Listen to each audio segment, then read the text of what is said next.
नमस्कार। इन खबर में आपका स्वागत है। आज दिन भर तीन चीज़ों को लेकर हंगामा रहा। एक तरफ किसान बैठकें करते रहे, क्या 4 दिसंबर को किसान आंदोलन खत्म होगा या अभी जारी रहेगा मोदी सरकार की घेराबंदी। दूसरी बात, ममता बनर्जी मुंबई में शरद पवार से मिली और उसके पहले सिविल सोसाइटी के लोगों से, और वहाँ पे जो उन्होंने यूपीए को लेकर के बयान दिया उस पर भी सियासी हंगामा बरपा।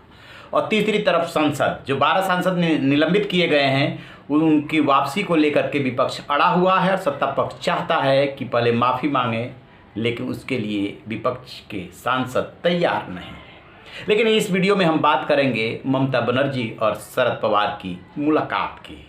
2 दिन के लिए ममता बनर्जी वहाँ पे पहुँची हुई हैं। मुलाकात तो होनी थी वहाँ के मुख्यमंत्री महाराष्ट्र के उद्धव ठाकरे से, लेकिन तबीयत खराब होने की वजह से उनके से मुलाकात नहीं हो पाई। संजय राउत और उनके बेटे उद्धव ठाकरे के बेटे से उनकी ज़रूर मुलाकात हुई थी। इसके बाद जो मायने रखती है वो शरद पवार से मुलाकात।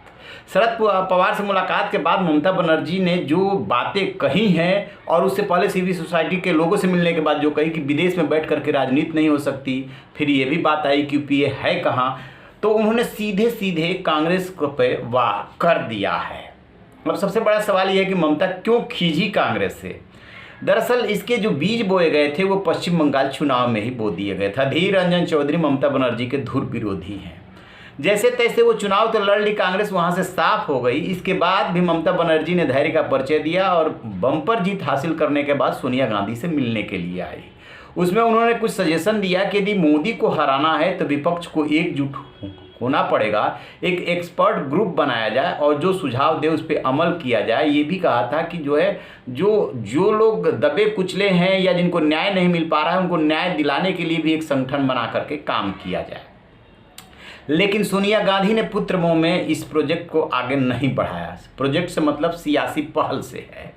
क्योंकि वो राहुल गांधी को हर हाल में कांग्रेस अध्यक्ष बनाना चाहती है और वो ये चाहती है कि कांग्रेस ही इसको लीड करे, जो भी यूपीए है या जो गठबंधन है बने मोदी के खिलाफ। ममता बनर्जी जो है तुनक मिजाजी हैं, यही प्रणब मुखर्जी के साथ भी था।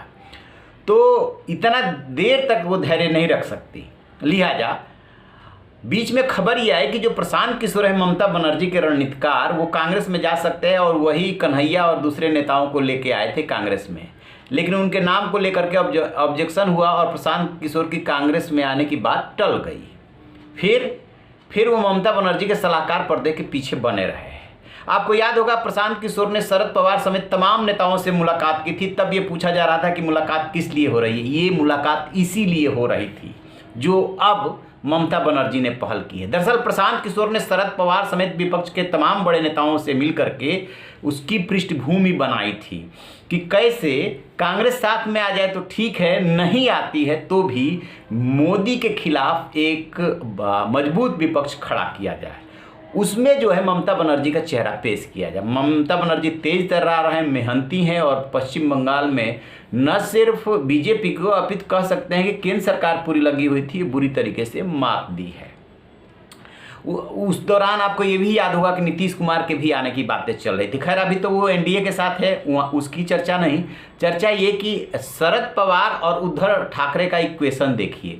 समय समय पे संजय राउत जो शिवसेना के नेता हैं और उद्धव ठाकरे के नज़दीकी हैं, वो ये बयान देते रहे कि शरद पवार को नेतृत्व मिलना चाहिए। दरअसल वो ये कह करके कहीं ना कहीं कांग्रेस पे वार कर रहे होते हैं कि जो कांग्रेस यूपीए की लीड कर रही है वो जो है ठीक से लीड नहीं कर पा रही है। ये बात अलग है कि महाराष्ट्र में ही शिवसेना है, लिहाजा कांग्रेस के साथ उसका गठबंधन महाराष्ट्र में ही है और वो औपचारिक तौर पे यूपीए में है भी नहीं, लेकिन फिर भी बहुत पहले से ये बात उठती रही है शिद्दत से। अब ममता बनर्जी की पश्चिम बंगाल में जीत के साथ ही वो बातें आगे चल पड़ी है। शरद पवार के बारे में सब कोई जानता है कि इस समय विपक्ष में जितने बड़े नेता हैं सबसे बुजुर्ग हैं और अनुभवी है राजनीति के, क्योंकि वहाँ महाराष्ट्र के मुख्यमंत्री से लेकर के केंद्र में कई मिनिस्ट्री का वो कार्यभार संभाल चुके हैं, राजनीति को जानते समझते हैं। ममता बनर्जी भी राजनीति को जानती समझती हैं। लिहाजा ममता बनर्जी ने ये मुलाकात करके ये बता दिया है कि हम यूपीए से इतर गठबंधन बना सकते हैं और उसमें सभी क्षेत्रीय दलों को जोड़ेंगे, तभी जा करके मोदी को हराया जा सकता है। ये कहना कि यूपीए है कहाँ और उनकी पार्टी के नेता एकदम खुल करके बोल रहे हैं कि पुत्र मोह में सोनिया गांधी जो है गठबंधन को मजबूत नहीं करना चाहती। हाल के दिनों में संसद का जो विंटर सेशन चल रहा है, इसमें जो विपक्ष की बैठकें हुई उसमें भी टीएमसी शामिल नहीं हुई, यानी कि टीएमसी और कांग्रेस में जो है 36 का आंकड़ा अब हो चला है। और वो मन ही मन जो 36 का आंकड़ा है वो नेतृत्व को लेकर के है। ममता बनर्जी की महत्वाकांक्षाएं कुलाचे मार रही है। वो अपने भतीजे को पश्चिम बंगाल की कमान सौंप करके केंद्र की राजनीति करना चाहती है। कांग्रेस इसके लिए तैयार नहीं है, क्योंकि सोनिया गांधी के लिए राहुल गांधी से बेहतर विकल्प नहीं। G23 जो कांग्रेस में बना है वो भी कुछ खास नहीं कर पा रहा है, लिहाजा चुनौती मिल गई है ममता बनर्जी से। अब कांग्रेस इसको जैसे ही ममता बनर्जी बोली है उसको सुन करके तिलमिला गई है, लेकिन अभी वैसे कोई जवाब नहीं दिया है। इस पर नजर रहेगी कि आगे अब राजनीति कौन सी करवट लेती है। 5 राज्यों के विधानसभा चुनाव से पहले ममता बनर्जी ने जो ये मुलाकातें की है और नया गठबंधन तैयार करने का जो इशारा किया है, निश्चित रूप से इसका इस चुनावी जो माहौल बन रहा है उस पर असर पड़ेगा। जैसे कोई अपडेट मिलेगा आपसे साझा करेंगे। आप रहिए ना बेखबर, देखते रहिए इन खबर। Thank you.